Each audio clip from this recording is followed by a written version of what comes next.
everyone, it's Kristen. We're going to be talking today about the NutriMill Classic. I just brought this one out of the package, removed all the plastic from it. I'm going to show you how to get the meal started, all the parts and pieces, introduce you to the buttons here, or the knobs, and what they do. And we're also going to grind a couple cups of grains just to kind of clean the machine out and get it ready to go.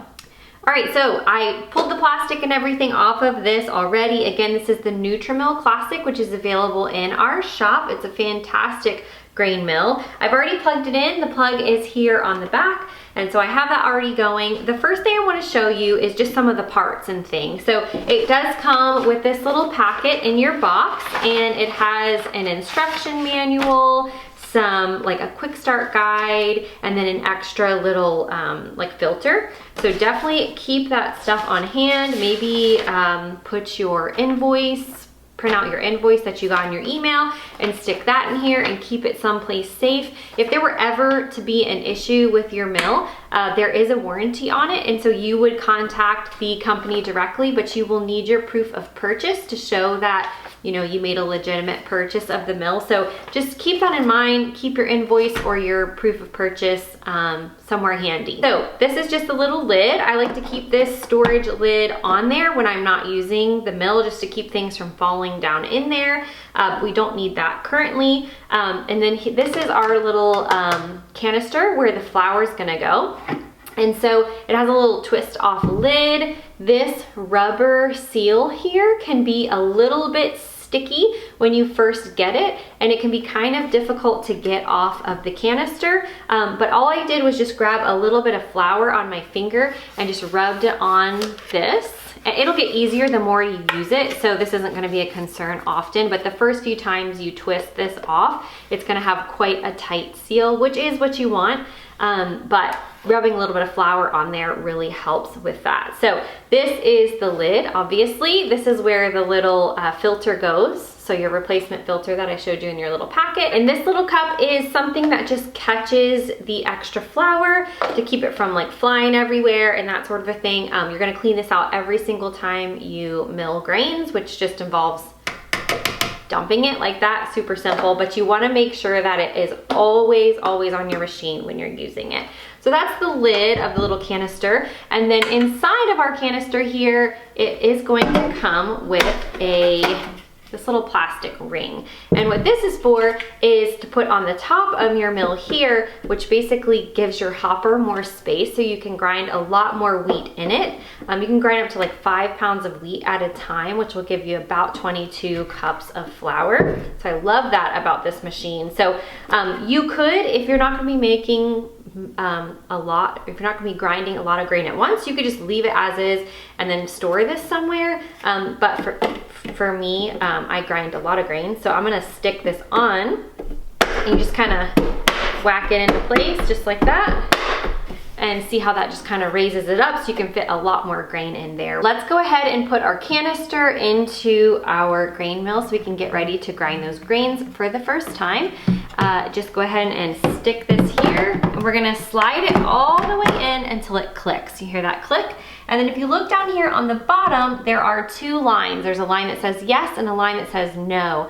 If the no line is the only one that's showing, then you have not pushed the canister in far enough yet, and you need to push it and lock it in place before you start your mill. So make sure that you can see that yes line, and that indicates that yes, you put it in all the way and your mill is ready to go. All right, as you can see, there are 2 knobs on the front of the grain mill. The first one says motor, and then the next one says feed rate. And just so I can make sure that I get this exactly right and explain it to you, I'm gonna read it right off of here. So this is basically the motor speed is your texture control knob. So the motor speed allows you to determine and have greater control of the fineness or the coarseness of your flour. So for a finer flour, pastries, things like that, you're gonna wanna leave the knob at the highest speed, which is all the way to the left. And then as you rotate the knob, it gets more coarse. So like right in the middle would be a bread flour, and then all the way to the right would be something more coarse. Like if you wanted to grind up popcorn to make cornbread or something like that, you would turn that knob all the way to the right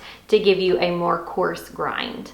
For me, I like to keep it just straight up and down, or if I'm doing like cookies and things like that, then I'll go all the way to the left for a finer flour. All right, so the bottom knob right down here is called the feed rate knob, and this is basically the on and off switch for your mill. This basically affects how quickly the grains fall into the milling heads. And so this also has an effect on the fineness or the coarseness of the end result flour. So the knob all the way to the left will turn the mill off, which is where it is right now.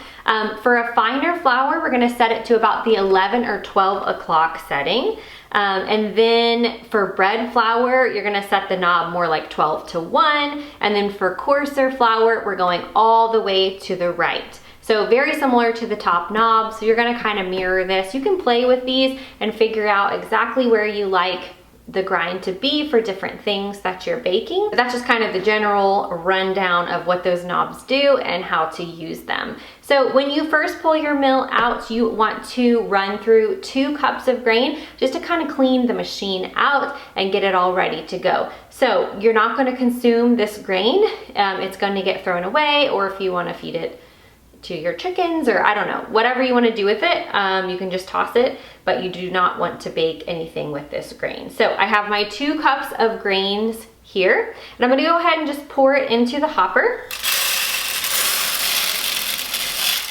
Just like that. I'm gonna go ahead and turn the mill on and get this all run through and the mill cleaned up. So I'm gonna start just rotating this bottom knob until it turns on, and then I'm gonna let all the grains go through, and I'm gonna let the mill run for like 5 seconds after I can tell that all the grains have run through, just to kind of flush out any leftovers and kind of clean the mill a little bit, and then we'll pull out our canister and see how it did.